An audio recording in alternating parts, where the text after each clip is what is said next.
AES. I am Ms. Valles, the new second grade teacher, and I'm going to be reading chapter 22. He puts his heart together again. Roscoe hurried from the banquet hall. A rat, he said. He put a paw over his heart. I am a rat, and there is no light for rats. There will be no light for me. The king's men were still bent over the queen. The king was still shouting, "Save her, save her!" And the queen was still dead, of course, when Roscoe encountered the queen's loyal soup spoon lying on the floor. "I will have something beautiful," he said aloud. "I am a rat, but I will have something beautiful. I will have a crown of my own." He picked up the spoon. He put it on his head. "Yes," said Roscoe, "I will have something beautiful, and I will have revenge. Both things, somehow." There are those hearts, reader, that never mend again once they are broken. Or if they do mend, they heal themselves in a crooked and lopsided way, as if sewn together by a careless craftsman. Such was the fate of Chiaroscuro. His heart was broken. Picking up the spoon and placing it on his head, speaking of revenge, these things helped him to put his heart together again. But it was, alas, put together wrong. "Where's the rat?" shouted the king. "Find that rat!" "If you want me," muttered Roscoe as he left the banquet hall, "I will be in the dungeon, in the darkness." Good morning, boys and girls. I am Dr. Mesa, and I'm here at Anderson Elementary School. I'm a school counselor. I'm here to read a chapter from the Tales of Despereaux, chapter 23, Consequences. There were, of course, dire consequences of Roscoe's behavior. Every action, reader, no matter how small, has a consequence. For instance, the young Roscoe gnawed on Gregory the jailer's rope, and because he gnawed on the rope, a match was lit in his face, and because a match was lit in his face, his soul was set afire. The rat's soul was set afire, and because of this, he journeyed upstairs seeking the light. Upstairs in the banquet hall, the Princess P spotted him and called out the word "rat," and because of this, Roscoe fell into the queen's soup. And because the rat fell into the queen's soup, the queen died. You can see, can't you, how everything is related to everything else. You can see quite clearly how every action has a consequence.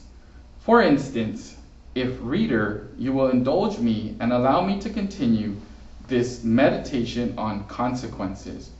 Because the queen died while eating soup, the heartbroken king outlawed soup. And because soup was outlawed, so were all the instruments involved in making and eating of soup. Spoons and bowls and kettles, these things were collected from all the people of the kingdom of Dor, and they were piled in the dungeon. And because Roscoe was dazzled by the light of one match and journeyed upstairs and fell into the queen's soup, and the queen died, the king ordered the death of every rat in the land. The king's men went bravely into the dungeon to kill the rats. But the thing about killing a rat is that you must first find a rat. And if a rat does not want to be found, reader, he will not be found. The king's men succeeded only in getting lost in the dungeon's tortuous mazes. Some of them, in fact, did not ever find their way out again, and died there in the dark heart of the castle. And so the killing of all rats was not successful. And in desperation, King Philip declared that rats were illegal. He declared them outlaws. This, of course, was a ridiculous law, as rats are outlaws to begin with. How can you outlaw an outlaw? It is a waste of time and energy. But still, the king officially decreed that all rats in the kingdom of Dor were outlaws and should be treated as such. When you are a king, you may make many ridiculous laws as you like. That is what being a king is all about. But reader, we must not forget that King Philip loved the queen, and that without her he was lost. This is the danger of loving.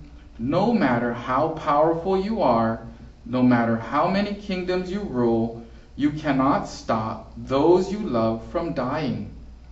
Making soup illegal, outlawing rats, these things soothe the poor king's heart, and so we must forgive him. And what of the outlaw rats? What of one outlaw rat in particular? What of Chiaroscuro? In the darkness of the dungeon, he sat in his nest with a spoon atop his head. He sat to work fashioning for himself a kingly cape made out of a scrap of the red tablecloth. And as he worked, old one-eared Botticelli Rimorso sat next to him, swinging his locket back and forth, saying, "You see what comes from a rat going upstairs? I hope that you have learned your lesson. Your job in this world is to make others suffer." "Yes," muttered Rescuro, "yes. That is exactly what I intend to do. I will make the princess suffer for how she looked at me." And as Rescuro worked and planned, the jailer Gregory held tight to his rope and made his own way through the darkness. And in a dank cell, the prisoner who had once had a red tablecloth and now had nothing spent his days and nights weeping quietly. High above the dungeon, upstairs in the castle, a small mouse stood alone one evening as his brothers and sisters sniffed for crumbs. He stood with his head cocked to one side, listening to a sweet sound he did not yet have a name for. There would be consequences of the mouse's love for music. You, reader, know already some of those consequences. Because of the music, the mouse would find his way to a princess. He would fall in love.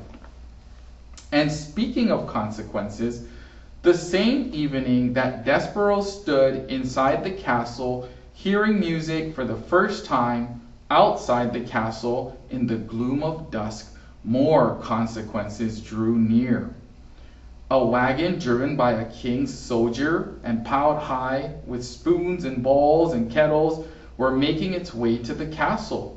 And besides the soldier there sat a young girl with ears that looked like nothing so much as pieces of cauliflower stuck on either side of her head. The girl's name, reader, was Migeriso, and though she did not yet know it, she would be instrumental in helping the rat work his revenge.